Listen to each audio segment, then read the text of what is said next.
Welcome everyone to this edition of the Northern Miners Investor Series. We have a good one for you today.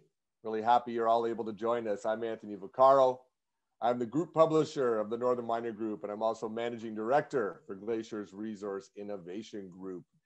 Today we have an exciting one from a place that's dear to my heart. Back from my reporter days, I had the privilege of going to visit Oyu Tolgoi and spending a couple of weeks in Ulaanbaatar. It's an unbelievable country with unbelievable mineral resource potential. There is some political risk element to it. It certainly captured a lot of headlines. But the company we're profiling today, Steppe Gold, has a proven track record in the country, has been able to very quickly get a mine up and running. And it speaks to the strong relationships that they have there. They've been able to navigate the waters and bring a story to investors that the market is really responding to. Now, let me give a bit of a preamble here why I'm excited about this one. Steppe bought their ATO Gold project from Centerra back in 2017. They paid $20 million. It's the advantage of going shopping in the teeth of a bear market back in 2017. They then went straight to the big board on the TSC in 2018 when there wasn't many IPOs for mining companies. They then managed to build the ATO Gold Mine for $20 million. They did that in 14 months. So now we're talking about a $40 million investment. And then last year they produced 30,000 ounces of gold in the first year of production. They're targeting 60,000 this year, and they're in the midst of a feasibility study to take it up to 150,000. So a company that's really doing things. They've also doubled the resource. We'll talk a little bit more about that. So that $40 million investment, well, right now, Steppe Gold is sitting with a market capitalization of $150 million. I'm proud to say the Northern Miner was on it early on. Our awesome editor-in-chief, Trish Saywell, first wrote about Steppe Gold back in 2018, the year that they listed. The stock then was at 80 cents, and this market cap was about a third of where it is today. So really good positive momentum here. There's a lot of good things going on with the company going into 2021 and beyond. We're really happy to be joined by Aneel Waraich. He's the Executive Vice President and Director of Steppe Gold. Now, Aneel is a Canadian financial service professional. He has over 15 years of experience in capital markets. He's the founder and managing partner of ATMA Capital Markets, which focuses primarily on advising public and private companies in the natural resource sector. And he's worked on over $1 billion worth of deals. He also serves on the board of Antler Hill Mining and Spirit Banner Capital. Aneel received his MBA from the Goodman Institute of Investment Management. It's also where I got my MBA. He did it a bit before me, which is at the John Molson School of Business through Concordia. Aneel, great pleasure to have you on. Welcome to the Northern Miners Investor Series, and we're looking forward to hearing all about what's going on with Steppe Gold. Well, thanks for having me, Anthony, and thank you everyone for joining to hear the Steppe story. Awesome. Listen, I'm going to turn it over to you, Aneel. We'll let you take our audience through what Steppe is up to, what you've been able to accomplish, and what the plans are. And then I'm going to join you after the presentation, along with our investor audience, and we'll pepper you with some questions at that point. Perfect. Sounds good. Thank you. Turning it over to you. Thanks, Aneel. So thank you, everyone. And so we are Steppe Gold, listed on the main board of the TSX. As Anthony mentioned, we listed in May 2018, being the only main board mining IPO in 2018. So in a very tough market, we raised 25 million Canadian. And in a very tough environment globally, last year, we actually brought production online for the first time ever. So just over 2 years, built a mine, fully permitted, commissioned it, and brought production online with our local team. So a very big win for us. In a way, we're only getting started. This year we have more cash on the balance sheet. We have production, cash flow, expansion with our feasibility study coming out this summer, and exploration starting in a matter of weeks on both properties. So quite a lot going on here. And in all of that, we're also listing on the Mongolian Stock Exchange this summer as well. So pretty action-packed year for us. I guess on the second half of the year is going to be quite active for us and a lot going on. Next slide, please. So what I mentioned is, we're Steppe Gold here. What we offer today is cash flow expansion to double our production in the next couple of years, exploration on 2 properties, and what we think is a significant amount of growth that still to be uncovered in the country, where Mongolia is a resource-rich country, relatively underexplored, I would say, still today, but still home to the world-class assets and discoveries with the ATO Gold Mine. When that expansion is complete, will be one of the, I think, top 3 or 4 copper mines in the world. So clearly you can discover and build world-class assets. And Steppe Gold's vision is to become the premier precious metals company focused on Mongolia, in Mongolia, and building a pipeline of opportunities with what we own today and hopefully some add-ons in the next few quarters or years.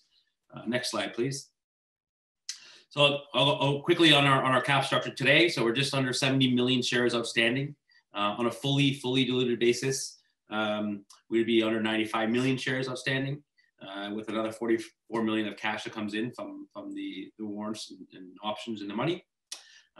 We have some very strong support in country. So as I mentioned, we brought production online for the first time ever last year, just about a year ago. At that time, we had no expats in the country. And we brought it online with a 100% Mongolian team. So clearly there is a skilled labor force that exists in country. And as I mentioned in the past, it's very important in any jurisdiction you do business, you should be as local as possible. So clearly we're doing the right things, and we're seeing the results and rewards of that, not just from bringing production online with our 100% local team, but we've also received endorsement from the government twice last year. So in about January last year, 2020, we received a $3 million US investment from the newly established Mongolian Sovereign Fund. So you can see Mongolian National Fund there on the cap structure. That's our first ever investment they made in any mining company. So clearly that's a big vote of confidence. The central bank sponsored a $10.5 million US debt tranche in September of last year. So another, I guess, positive endorsement and strong endorsement from within the country. They're actually giving us capital to grow. So that's what we call our lead order on our debt tranche that will start adding up this summer when we release the BFS. So we expect to fund the expansion with about 70% of debt. We've got a lead order from the government last fall, and we expect some more support this summer as well from the debt side. Insiders and management, so board and management are highly aligned with all of our investors. We own close to 20% of the company today. Nobody's ever sold a share since we've listed the company, and we've only actually purchased more. So we're highly aligned with our investors. We're actually looking to build the company, and we can exit or create that liquidity event with our investors, whether it becomes a dividend-paying company or through a trade sale at some point in the future. But I guess we feel the pain, but we also ride the game with our investors, and I think that's very important in any business, in any jurisdiction, in any industry. So we have strong support from family offices as well. They were very important when we listed this company because there wasn't a lot of institutions ready to write checks on new listings.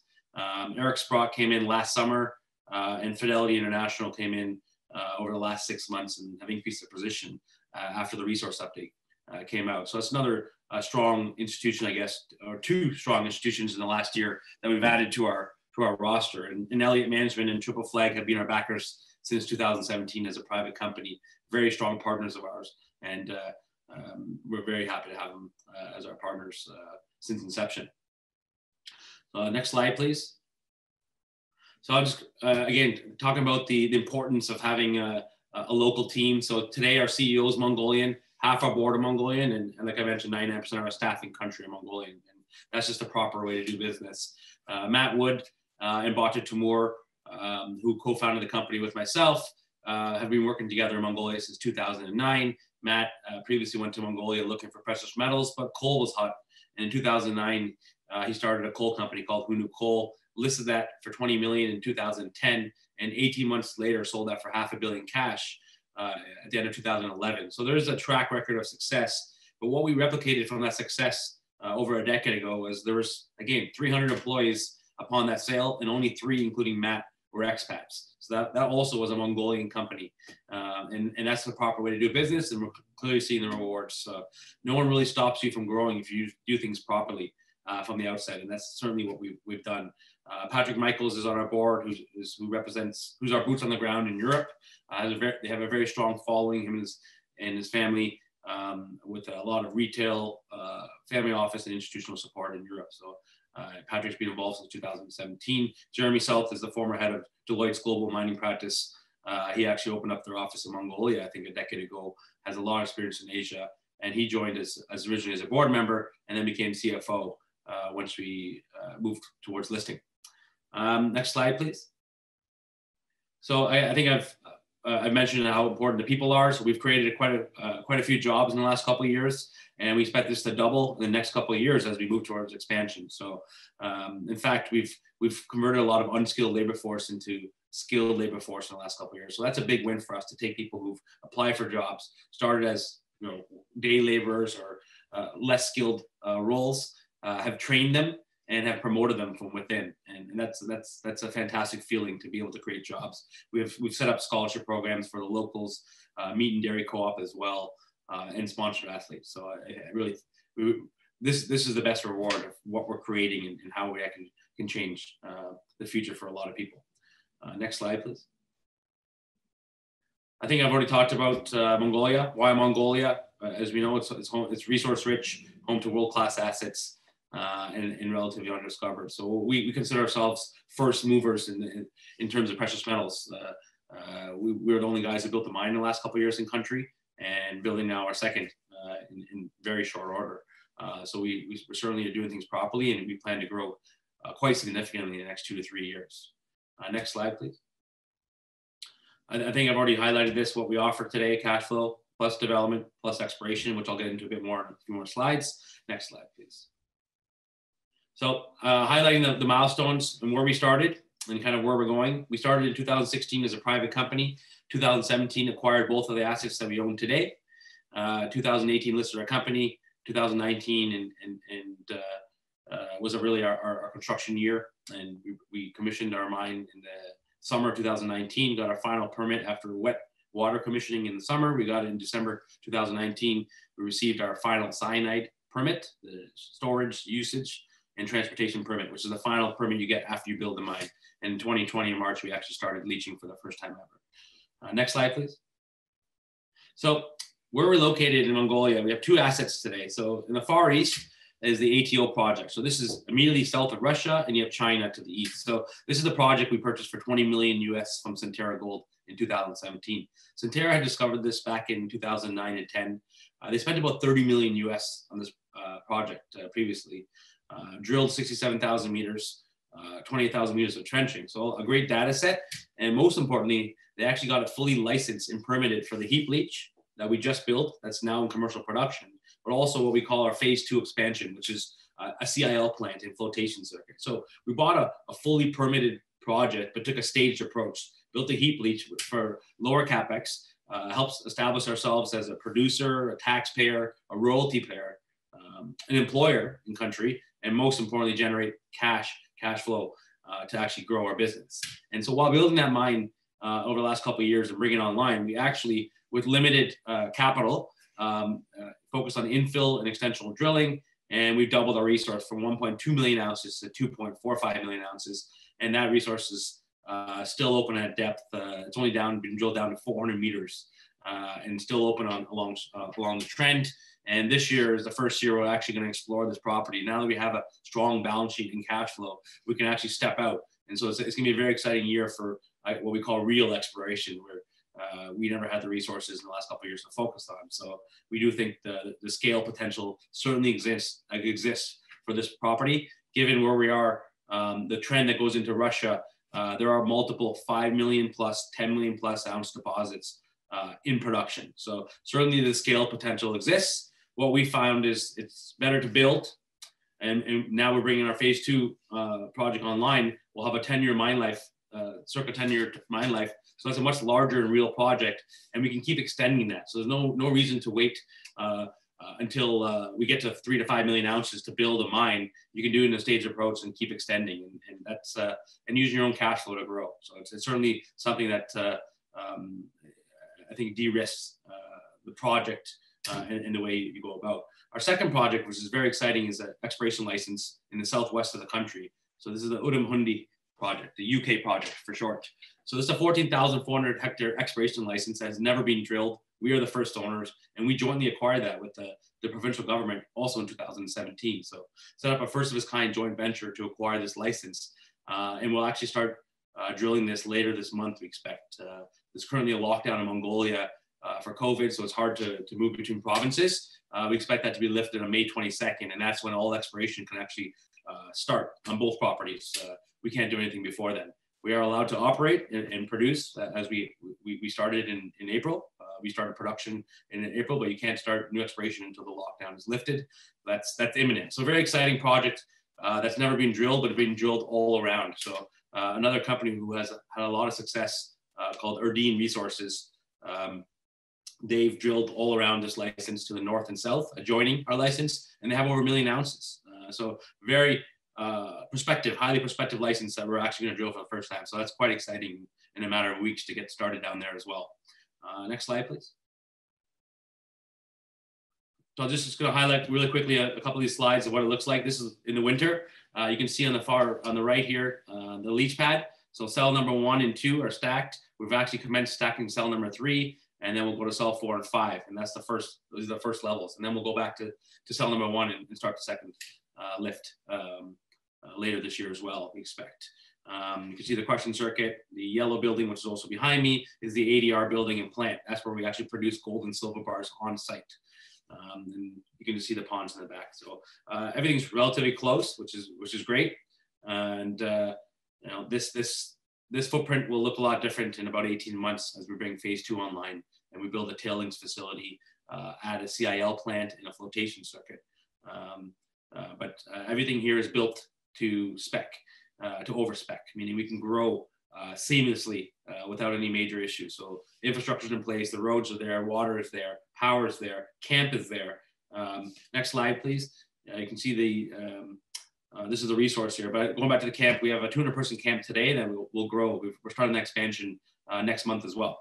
So this is just highlighting the current resource of 2.45 million ounces. So it's a pretty significant update to almost more than double your resource in the last couple of years with very minimal focus and spend. And really, all we did is focus on infill drilling to put a maiden resource on the new MUNGU deposit. The MUNGU means silver Mongolian, and that's a new discovery and deposit that we've actually added a maiden resource to, and it's now over 425,000 ounces with a lot more silver as expected. So today we have over 20 million ounces of silver in the measured and indicated, about 4 to 5 times more than where we started. So silver is now more dominant, I would say, than before in phase 1. So in phase 2, as we bring it online, we'll have some more silver production, which is a fantastic result. Again, this resource will be growing pretty significantly, we think, in the coming years because it's still open at depth, which I'll get to in another slide. Next slide, please. So this is really kind of shows you where we started and where we're going. So when we bought this project, if you look on the left here, ATO 1, 2, and 4, that's what was in the original technical report from Centerra. That was what was based on the 1.2 million ounces. And Centerra never put a resource on MUNGU, which we now put a maiden resource on. So what we did when we bought this project, besides taking a phased approach on production, building the heap leach first. So the oxides are right from surface down to only 40 meters. So that's the called low-hanging fruit, helps establish ourselves. So that we focused on the phased approach on the build for production, but also we wanted to study the geology a bit more and get a what we call reinterpretation of what Centerra's data set looked like, and maybe they missed or maybe their interpretation was off. And certainly we feel that's the case because ATO 4, where originally they said it was a constrained pressure pipe, carrot-like pressure pipe. So ATO 4 originally looked like ATO 1. But now we've proved that model wrong and extended ATO 4. We've actually doubled the size of ATO 4. So that's a big win there to be able to extend the mineralization. It now looks like a downward plunging component, just like MUNGU. And we think actually ATO 4 MUNGU are on this 20-kilometer trend in structure and maybe even connected. We just haven't got there yet. So that's one big win in terms of reinterpretation. And now we have this 20-kilometer trend where ATO 4 and MUNGU are on, where if you go north, we believe there's other opportunities for satellite deposits and discoveries. So that's this year. We'll actually be able to follow on this trend, as well as stepping out 1, 2, and 5 kilometers from this deposit for some discovery drilling. Of course, we'll also chase at depth all 4 deposits now We believe MUNGU can continue at depth. ATO 4 will continue, and ATO 1 and 2 most probably have either new discoveries or chances of extension at depth as well. So a lot of opportunity to grow this project, and now phase 2 will include MUNGU. So now you'll have a ATO 1, 2, 4, and MUNGU eventually. And my guess is probably will be almost like a mini super pit going down to about 300 meters. So you're probably looking at an open pit for all 4 deposits for the first maybe 7 to maybe even 10 years, and then you'll decline underground. Next slide, please. So, so I'll just kind of confirm what we're looking at for this year. As Anthony mentioned at the beginning, last year was our first year, startup ramp up mode. So we had 9 months of production only last year, and we produced just under 35,000 ounces. This year we expect to produce between 50 to 60,000 ounces of gold and 150,000 ounces of silver, with all-in costs tracking about $750 US an ounce, cash cost at $550. So clearly at today's pricing, we make about $1,000 to $1,100 an ounce. So it's a strong margin, strong cash flow. Today we have over 30 million US, or roughly 30 million US on the balance sheet. That continues to grow as we now start producing and have gold sales once to twice a month. And you know, we started this company with a very slim budget and no room for error. Today we have a balance sheet that will continue to grow, and I think we'll never go back to where we started. So we really want to keep a cash balance at all time above 30 million US, or a range of 30 to 50, to be strong and healthy, and so we can weather any storm. We have a BFS coming out on the phase 2 expansion. That's coming out this summer. So this is a bankable feasibility study. It's really a revised feasibility study, taking Centerra's work and adding to it. So we've done some additional met work. And obviously we took a phased approach. So some new design and engineering work as well, as adding a tailings facility and doing that power study for the upgrade and all that. So we think the CapEx will come in between 100 and 125 million US, to be determined and confirmed, but we'll release that probably by July. It could be August, it could be June. Obviously with COVID, there's always a little bit of slippage here that's out of our control. We think CapEx for this year will be about 20 to 30 million US, of that 100 to 125, with the remainder next year. So on the back of releasing the BFS in the summer, the expansion will start immediately. We're not going to wait a year or two to line up capital and do all those things. This is an immediate expansion that will start immediately while we're still in production on phase 1. So the luxury here we have, while bringing phase 2 online, we'll still be in production the whole time and spinning off our own cash flow. Unlike phase 1, where any slippage in timing or CapEx, we would have to actually go to the market to raise capital. Today we'll have debt plus cash on balance sheet plus additional cash flow. And so if it takes 2 more years from now to bring phase 2 online, we're still in production on phase 1 for 2 years. If for whatever reason, if there's a delay from construction or COVID delays or whatever, and it took 3 years to bring phase 2 online, we still have an operating mine. So we have a couple years extra buffer from phase 1 mine to continue spinning off cash while bringing phase 2 online. So it's an ideal situation to be in finally. We also expect to release some debt.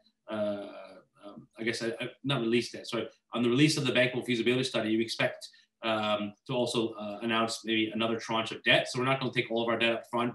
We're going to do a multi-tranche debt package starting with this summer, and in Q1 we'll bring in the remaining debt. So that's why we're going to be seamlessly expanding. Next slide, please. So as I mentioned at the beginning of the presentation, this is the UK project. Very exciting exploration license that's never been drilled, but drilled all around. So in the blue with the gold outlines is our package. We have 4 discoveries we're going to follow up on. We started trenching last fall on the Milky Way project, and you can see from surface, you know, over a meter, you have 1.5 grams gold, 450 grams silver, 3% copper, 4% lead.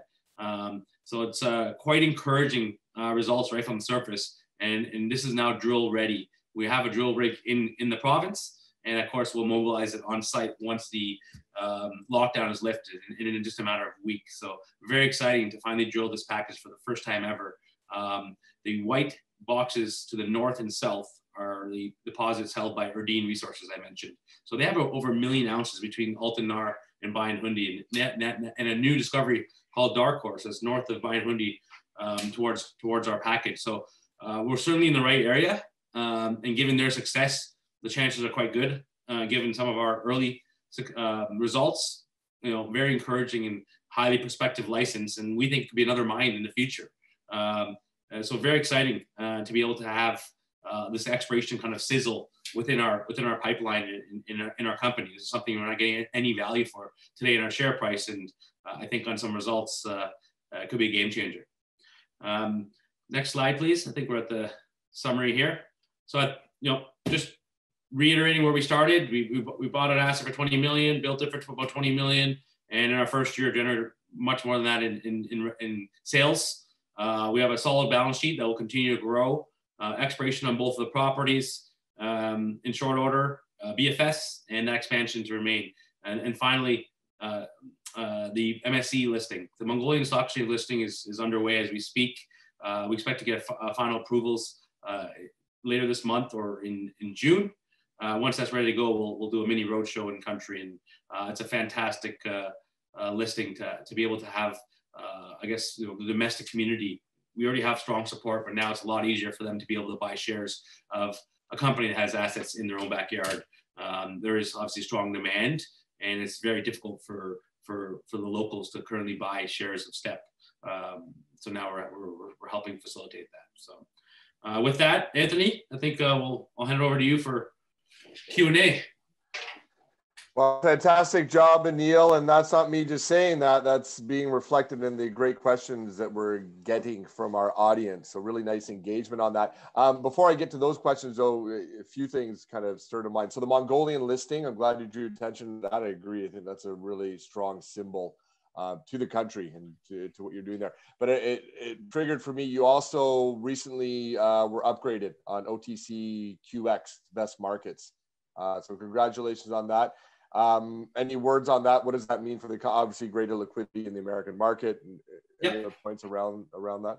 Yeah, exactly. So we were on the OTC pink sheet. Someone set that up for us last summer. We're not even sure what investor did that, and we traded probably 1.5 million shares on the pink sheet. So it's very hard, again, like I was mentioning for the Mongolians, very hard for them to do so. So we certainly saw that there's demand there, and now as a producer, and now gold is more topical in the U.S. now for investors as well. So we saw that as a great way to increase liquidity and get more eyeballs on the story in the U.S. and make it easier. Again, being on the QX is the easiest for all the retail investors to trade our stock in the U.S. So certainly it's getting more eyeballs, and I think we'll see some more banking support because of that in the U.S. as well. So yeah, it was a way to open up new eyes and liquidity, certainly. Excellent.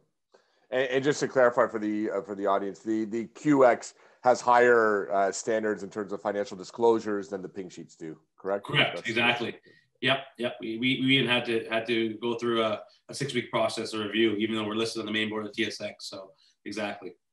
Excellent. Okay, let's get to the audience questions here. We're from Zog Bataikan. Why heap leaching? What is the recovery of gold? What kind of recovery is he getting from the pad? Yeah, no, thank you. Good question. So on heap leach, we get 70% recoveries on the gold, ultimate recoveries, and 40% on the silver. So the heap leach is obviously lower capex, much easier process to get established. But obviously that's not our long-term goal. Our phase 2 is the real mine and the real mine life, right? It's going to be hopefully 10 years and for hopefully decades after that, and at a much higher run rate in terms of production profile and higher recoveries. So we expect that on phase 2 in the CIL plant and flotation circuit, you'll get higher recoveries on gold and silver. So above 70% on gold and silver versus the 70 and the 40 on gold and silver on the heap leach. So the heap leach is just a means to get established. It's obviously oxides are amenable to heap leaching, and the capex, you don't have to spend 150 million to get established. So the heap leach allowed us to get established and generate cash flow to then grow into the phase 2. I think at some point everything will go through phase 2. So you won't be running a heap leach, beyond maybe year 3 or 4. And for some advantages as well when you take that accelerated course of action, about really establishing yourself. You've spoken a lot about the ties in the community and the doing it the right way in Mongolia. When you take that route, you're able to employ people quicker and actually have some jobs around it as well. Exactly. Instead of waiting for 5 years to bring on one big plant with large capex requirements. We get established, and now we've created jobs. You've built that goodwill with the community, and so like I said, no one stops you from growing at that point. If you go in there and try to build one big thing all at once, you know, a lot of people in any jurisdiction, you know, people start getting their hands come out, or you know, they make it difficult because they think you're richer than you are if you're building something bigger, and so. Yeah, I think this is the better way to do it. You'll have a target. We've seen that play out the wrong way over the years many times, Aneel. Yeah. And we have a question from someone who's also seen that play out. Really happy that Terrence Olson, very famed mining analyst and mining luminary, has joined us. And the question from Terry is around project finance. He's asking, are you impaired because of any big picture issues in Mongolia, such as uncertainties around what's going on with Rio Tinto, Turquoise Hill, and the government? Listen, that's a lot of noise that we've had to deal with since inception. You know, as I mentioned in the past, it's a company specific and asset specific issue. It's not a country specific issue. So those who know or do more work, and you've been there, Anthony, you can see that you can get things done. We've shown you have government support. The government has never gone back in any agreement, and they've actually given us capital to grow. So obviously we're doing the right things. We don't see any impediment. It's just something we have to deal with, unfortunately, as noise. But that's also being resolved. You know, I can see the light at the end of the tunnel. Now that's been going on for a decade. It's the same news story back and forth.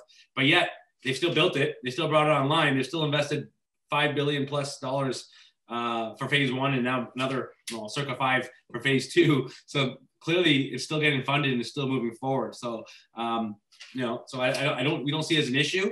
What we're trying to do on project financing is still get more local support first. So find out if there's more demand from the commercial banks, given we got that first tranche last year. We might be able to get another 30 or 40 million from within Mongolia.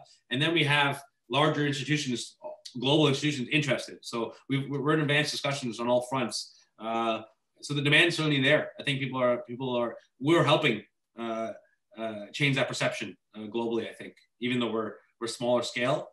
As you can see, we're getting bigger. So yeah, we don't see any big issues there. Excellent. And interesting as well, the market is speaking, and Turquoise Hill stock is up from around $14 earlier this year up to $26. Yeah. Now, obviously copper prices aren't hurting it. Yeah, but still, exactly. That speaks to your point that the market participants are actually, I think, turning a bit favorable on how it will all. Yeah, and Rio Tinto also, just a quick comment, Rio Tinto also appointed their head of the copper division globally, not just for Mongolia, a Mongolian national, Gold. So he's now negotiating with his counterparts in country. And I think that's a strong move, and showing that they want to resolve this as well by putting him in place as the head of their copper division. And obviously, this is one of their most important assets. So that's a good move too. Yeah, I you know what? I didn't realize he taught me something there. That's very interesting. That's very telling. Okay, one from Albert Sung. How are you progressing on achieving the goal of 60,000 ounces production per annum? Thank you for that question. Yeah, so we just, as I mentioned earlier on, we just recommenced production this year. So we took Q1 off because given the winter, it gave us a time to reset, do some maintenance, kind of clean the pipes. But we did continue to mine, crush, and stack during the winter months.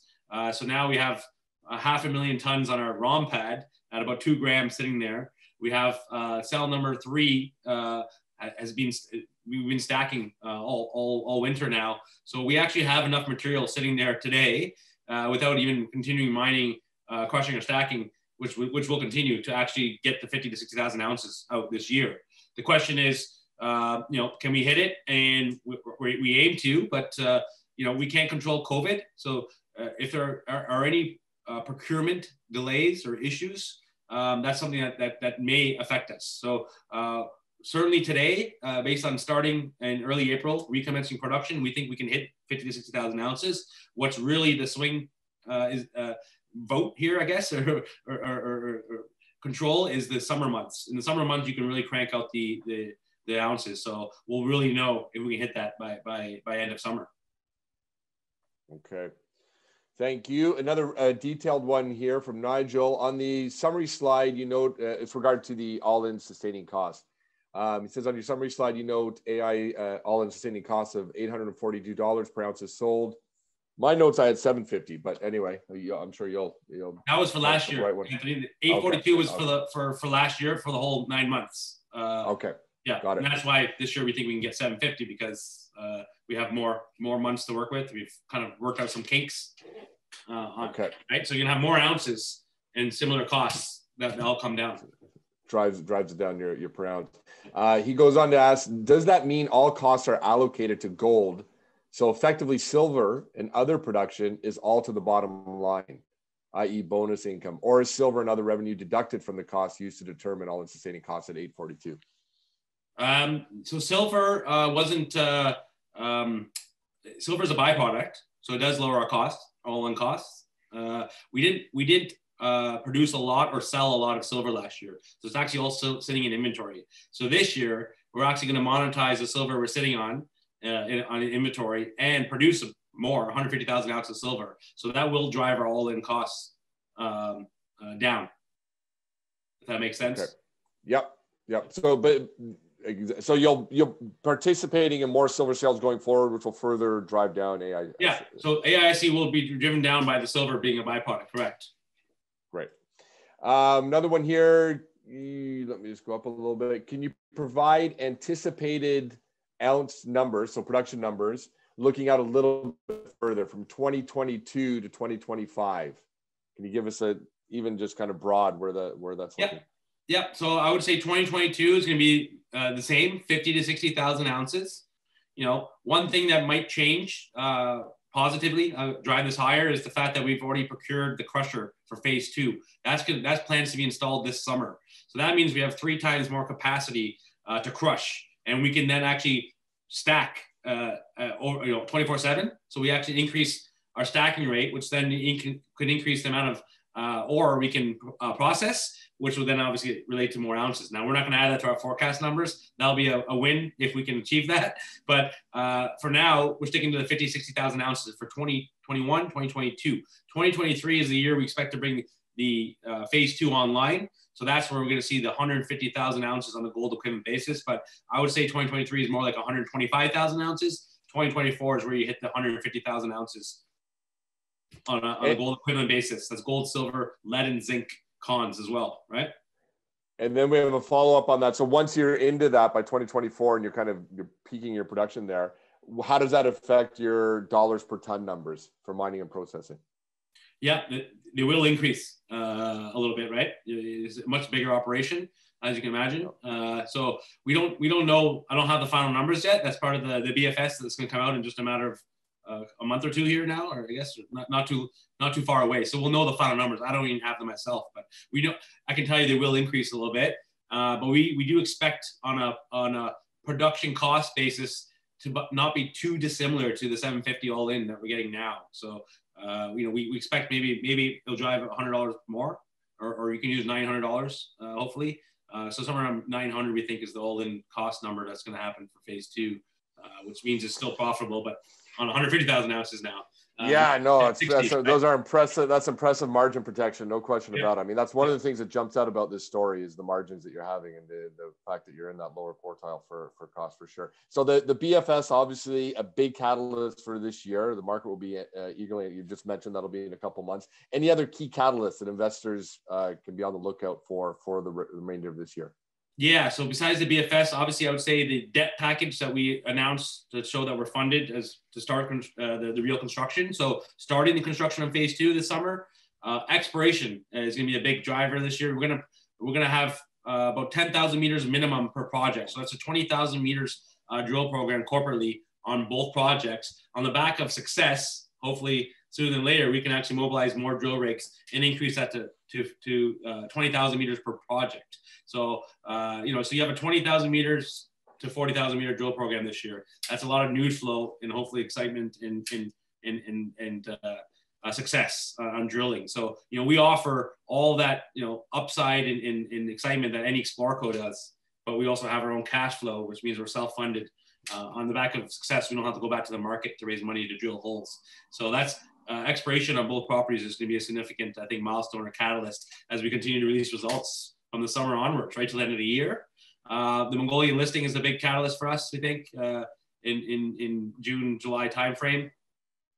And I guess the last thing would be any M&A that we might be able to, bolt on any other opportunities in country. While the country is relatively closed and restricted, we have an advantage to assess assets with our local teams and maybe hopefully acquire and bolt on as well. You know, we have the support, we have the execution now behind us and showing the track record. So certainly we want to become the platform in Mongolia so that all you know, vendors come to us for assets, institutions have to come to us to invest. We become the only platform for precious metals in country, and we've consolidated and created a strong pipeline. That's our goal here. Fantastic. So many questions, we can't even get to them all. So they're coming in. I apologize, we're up against the clock at this point. But what we're going to do, we're going to get all these questions. We will get them to Aneel, and Aneel will be able to, Steam will be able to respond to them. I will sneak one last one in here from Victor Zhao. You've hit upon it, but just I think he wants a little more color and detail about recoveries once you get down into the sulfide ore. What kind of process flow sheet will be used? You talked about the CIL plant, but if you give a little more detail around that, I think that'd be helpful. Yeah, I mean, there's a CIL plant requirement, most probably, as well as a flotation circuit. You have to float the lead and zinc cons. In terms of recovery work, I can't give you the final numbers because I don't know them, but we've obviously done some additional work in addition to what Centerra did. You know, and you know, from back of I guess envelope type of recovery work, you can look at, I would say 75% plus across gold and silver, and probably low 70s for the base metals. This type of recovery you're probably looking at as a baseline, which hopefully can be improved. You know, hopefully the numbers are better than that, but that's probably what you're looking at for phase 2, if that makes sense. And the other thing is, I don't know what we're going to be doing. Are we going to be producing gold and silver bars plus lead and zinc cons that have gold, obviously, content as well, or are we going to be producing 3 or 4 cons? Those are the type of things that are being studied as we speak with our team in DRA Global, who are doing the BFS. Okay. Excellent. Aneel, thank you so much for being so forthright. I know a lot of the numbers, we're waiting for that BFS, but you've given a lot of kind of directionality to the audience. We do have some good, more technical questions that we don't have time for, and they're more involved. So we're going to get those to you. For everyone that has submitted questions that I've not had a chance to get to, we do apologize. We do have time constraints, both myself and Aneel have businesses to run. So we have to move on, but we will get these over to Aneel, and we will get responses to all of you. The engagement has been great. Northern Miner investor audience, fantastic. Once again, a lot of really great questions there. Aneel, great presentation. Thank you so much for joining us. Thanks very much for having me. Very happy to be here, and thank you for the audience for all the questions. And yeah, we'll answer them all. No problem. Excellent. We'll get those over to you. Looks like a great year coming up for Steppe Gold. It's been an amazing story to watch since IPOing in 2018. We're looking forward to many more good things to come from you and your team, Aneel. Congratulations on all the success you've been having. Thanks very much. Thank you, Anthony. Thank you, everyone. Cheers. Cheers.